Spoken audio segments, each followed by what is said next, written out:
Hayırlı erте Россия 1 телеканалында Татарстан яңалыклары туры эфир студиясында Идел Кыямов. Күп фатирлы йортларда яшәүчеләр ишек алларында су басулар турында ачык казан системасына хәбәр итә ала.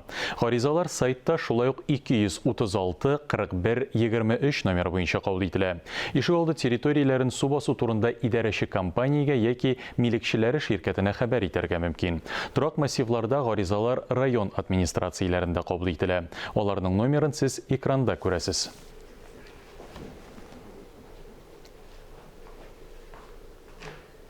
Коронавирус пандемиясе август айында тәмамланырга мөмкин. Җәен инфекция йоктыручылар кимеп, хәтта берничә очрак кына теркәлүе дә ихтимал. Роспотребнадзор эпидемиология үзәк фәнни тикшеренү институты галимнәренең фаразы шундый. Бу күп кешеләрдә ковидка каршы иммунитет барлыкка килүе белән аңлатыла. Коронавирус инфекциясенең сезонлы авыруы булуы сәбәпле көзен инфекция йоктыручылар саны янә артырга мөмкин. Өстәвенә бу чорда кешеләр ялдан кайта, бер-берсе белән ешрак аралаша башлый. Иммунитетны ныгыту өчен ковидка каршы прививканы вакытында ясату зур әһәмияткә ия.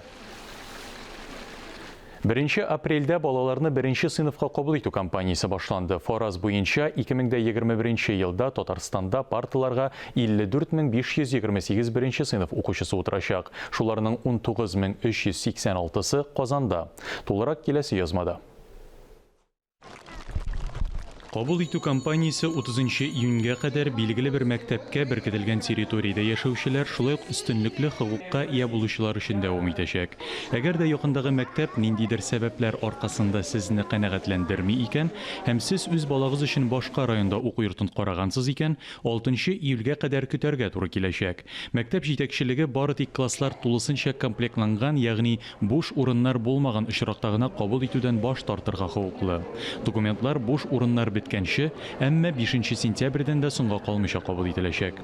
Теләгән мәктәптә укырга теләүчеләргә караганда урын азрак булган күренеш еш күзәтелә.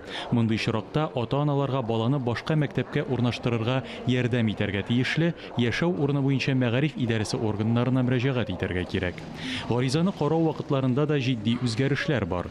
Элек 1 сыйныфка керү гариза бирелгән көннән алып 1 атна дәвамында гамәлгә ашырылган.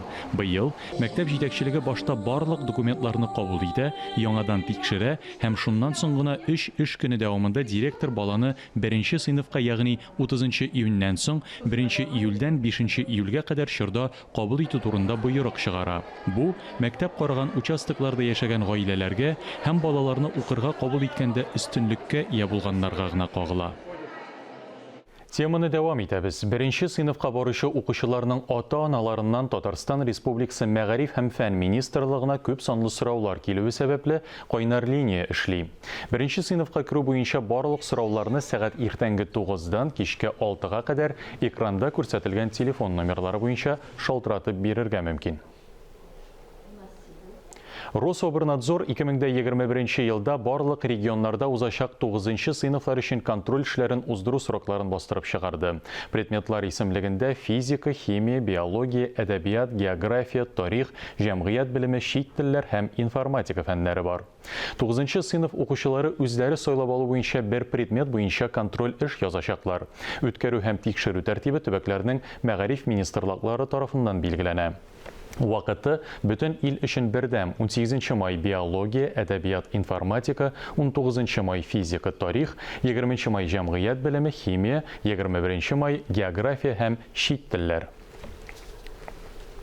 Бу атнада хезмәт күрсәтү өлкәсендә эшләүчеләр өчен татар теле курслары ачыла.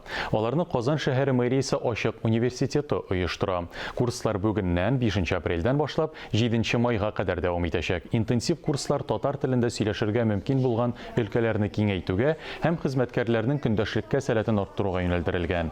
Дәресләр атнага 2 тапкыр узачак. Буада авиамодельләштерү буенча республика ярышлары узды. Самолетларның гади модельләрен Татарстанның 4 районыннан килгән укучылар күрсәтте. Моннан тыш ярышларда мөмкинлекләре шикләнгән балалар да катнашты. Шара Импульс спорт комплексы базасында узды. Анда безнең хәбәрчебез дә булды. Тавышсыз ұшучы самолетлар җиргә дә салмак кына утыра. Кискен хәрәкәтләрне самолет очып төшә башлаган очракта гына башкара.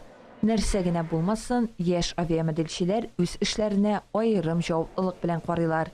Илья Артамонов Буага Яшел үзәннән килгән.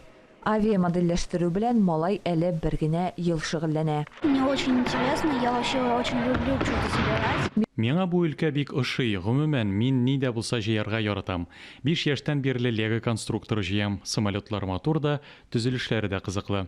Ә иң гаҗәбе, берничә тонналы самолетларның күккә күтәрелә алуы. Бу бит бик кызык.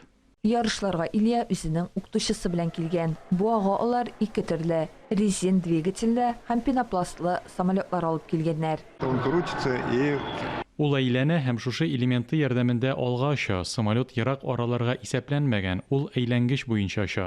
Шунсын да әйтергә кирәк, ул озак вакыт очышта була ала. Ярышларда Буа, Яшелүзән, Саба һәм Кайбыш районнарыннан килгән авиамодельчеләр катнашты. Агач, пенопласт, кәгазь һәм башка материаллардан ясалган гади модельле конструкторлар ярышты. Монда инде планерлар ишарга тиеш иде. Ераклыкка кайсының планеры ераккарак оча, иң еракка очучысы 21 метр булды. Аннан соң тәгәллек буенча кем турырак чыра тәгәлрәк 12 метр ераклыкта булган капкага ничек эләгә ул яки күпмегә карыйга китә модель.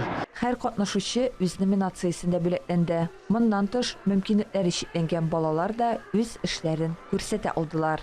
Алсу Сәмигуллина, Илнур Кадыров, Татарстан яңалыклары. Әлеге сәгатькә шундый яңалыклар иде. Мин Идел Кыямов бүгенгә сезнең белән саубуллашам. Сау сәламәт булыгыз, үзегезне һәм якыннарыгызны саклагыз.